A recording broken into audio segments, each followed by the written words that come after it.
আগামী যতদিন এই ঘাট চলবে এবং বিআইডব্লিউটিসি যতদিন পর্যন্ত এই ভাড়া চেঞ্জ না করবে, আমরা কেউ যাতে এই ভাড়া চেঞ্জ করতে না পারি এবং কেউ যদি এই ভাড়া 2 টাকার বেশি বা 2 টাকার অধিক যদি কেউ নিতে চায়, আমরা এই টঙ্গীবাসী, আমাদের এই টঙ্গীর সাধারণ জনগণ, আমাদের এই টঙ্গীর স্থানীয় জনগণ, আমাদের টঙ্গীর নেতাকর্মী, আমাদের টঙ্গীর বাবা মা, আমাদের টঙ্গীর যারা সম্মানিত ব্যক্তি আছে, তাদেরকে নিয়ে আমরা এই চাঁদাবাজির বিরুদ্ধে প্রতিহত করব।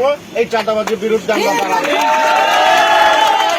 এই অঞ্চল থেকে কোনো মানুষকে চাঁদা নিয়ে যেতে দিব না। আমাদের টঙ্গীতে কখনো চাঁদাবাজি হয়নি, আর কখনো চাঁদাবাজি করতে আমরা কাউকে দিব না। এর বিপরীতে যদি কেউ চাঁদাবাজির কোনো আত্মপ্রকাশ করে অথবা চাঁদাবাজির জন্য কোনো দাম্ভিকতা দেখায়, তাকে আমরা প্রতিহত করার জন্য আমরা সচেষ্ট থাকব। আপনারা শুধু আমাদের উপর দায়িত্ব ছেড়ে দিলে হবে না। আপনারা এই এলাকার জনগণ, আপনারা এই এলাকার বাসিন্দা, এই এলাকাকে শান্তি রাখার জন্য, সুন্দর রাখার জন্য আপনাদেরও দায়িত্ব নিতে হবে। আপনারা প্রতিনিয়ত এখানে খেয়াল রাখবেন যে 2 টাকার বেশি এখান থেকে কেউ নিচ্ছে কিনা। যদি নেয়, আপনারা আইনগত ব্যবস্থা, আপনাদের হাতে আইনগত ব্যবস্থা না নিয়ে আইনের মাধ্যমে, প্রশাসনের মাধ্যমে এর প্রতিবন্ধকতা আমরা তৈরি করে দেব। এর প্রতিবন্ধকতা আমরা তৈরি করব।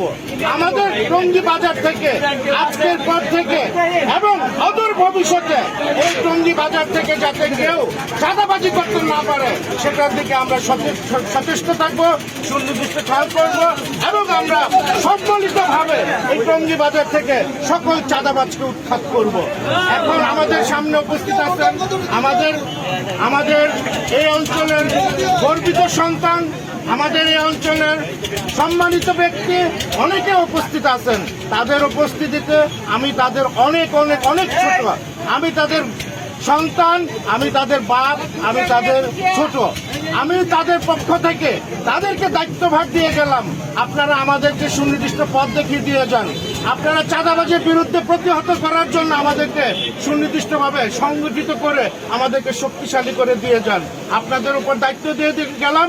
আপনারা সুপ্রতিষ্ঠিতভাবে, সুন্দরভাবে যাতে এই ঘাটটা অদূর ভবিষ্যতে চলতে পারে, সেই দিকে খেয়াল করবেন, সেই দিকে নজর দেবেন, সেই দিকে আপনারা দৃষ্টি আকর্ষণ করছি আপনাদেরকে।